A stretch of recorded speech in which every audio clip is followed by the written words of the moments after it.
Hello, everybody. I know that you are quite tired today. So I'm going to start up with a few questions. Do you think that I look like a foreigner? Of course, right? When we see my face, we naturally assume that I speak perfect English, correct? It's an interesting question, isn't it? Take a moment to think about it. If you think so, go ahead and raise your hand. Okay, I see you. Okay, that's right. There you go. You guys are just like the uncles and aunties when I was little, asking me to speak some English. Now, let's go straight to the topic. So today, I want to talk about something we all face in life. The balance between the process and the result. Which one truly matters more? Let me share my story with you. I'm indeed half American, but I grew up in China, and my primary language in my house is Chinese and the Wuxi dialect. To be honest, my Wuxi dialect maybe is even better than my English. When I first started learning English, it wasn't easy at all. I remember my entire third grade. I spent countless hours studying grammar, practicing pronunciations, and attending classes, while my classmates were out having fun. I read novels whenever I got time. I listened to recordings on my way to school, and even talked to myself in the mirror, pretending I was hosting my own talk show. I put in double, even triple the effort compared to my peers. But now, when people see me, they say, "Oh, you must be so good at English because you look like a foreigner." They don't see the effort I put into learning this language. And let me tell you, English does not come with this look. This made me wonder, is the result more important than process? Sure, it's flattering when people compliment my English, but their focus is only on the end result. What they don't see are the late nights I spent watching videos, the silly mistakes I made along the way, the classes I endured, or the time I wanted to give up. Through the process of learning English, gradually I gained confidence, patience, and courage. The courage to stand here today to speak to all of you. These experiences are priceless. The process wasn't just about reaching a goal. It shaped me into the person I am today. Let's take a closer look at the process itself. It's not just about outcome we put in. It's about the mindset we developed. It's about the resilience we built when we face setbacks, and creativity we discover when solving problems. The process is like a crucible. It tests and shapes our character. It teaches us how to adapt, persevere, and grow. It's rarely from passion and develop our skills. It's where mistakes happen, lessons are learned, and we emerge stronger. In my opinion, while the outcome is important, it's the journey that truly matters when I look back into the way that got me here.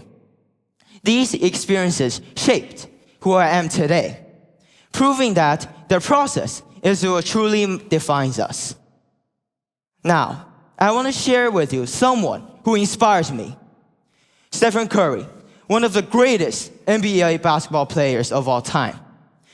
Today, we see him making impossible shots, leading his team, and be admired by millions. But do you know how much effort he put to get him there? Curry wasn't the tallest or the strongest. People doubted him. Even his dream school denied him, thinking he's too weak for the league. But he didn't let that stop him. Instead, he practiced and marched on relentlessly. Did you know he once trained for shooting 500 three-pointers every single day? While others left the court, he stayed behind, perfecting his skills. That level of dedication silenced his critics and transformed him into the player we look up to today. Through the process, he didn't just become a better athlete. He became a leader and a role model. He learned resilience, discipline, and the value of teamwork.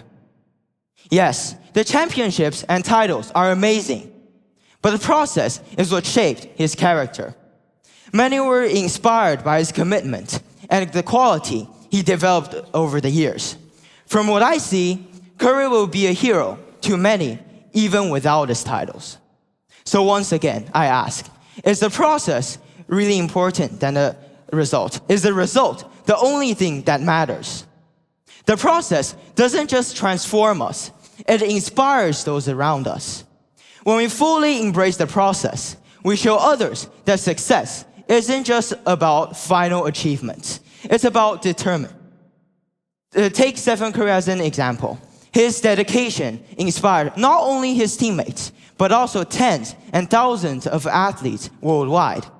His teammate, Draymond Green, for instance, was motivated to become a defensive powerhouse because his Curry's meticulous work ethic.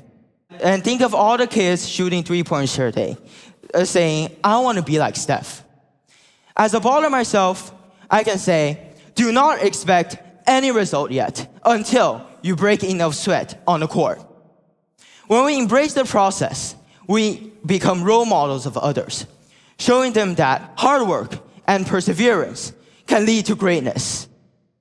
In my opinion, the answer is clear. The process is more important than the result. Why? Because they're temporary. They can fade away or be replaced by new goals. But the process, it stays with you forever. It transforms you, teaches you, and equips you with the skills that last a lifetime. When your challenges come up, you cannot copy-paste the success from previous cases. But you certainly can draw a benefit from the character you build up through those. Whether you are learning a language, practicing a sport, or pursuing a dream, remember this. The result might be the goal, but the process is the journey that defines who you are. So don't rush to the finish line. Embrace the challenges, lessons, and growth along the way, because in the end, it's the process that molds us into people who we are meant to be. And more often than not, when the process is done in the right way, results will come naturally. Thank you.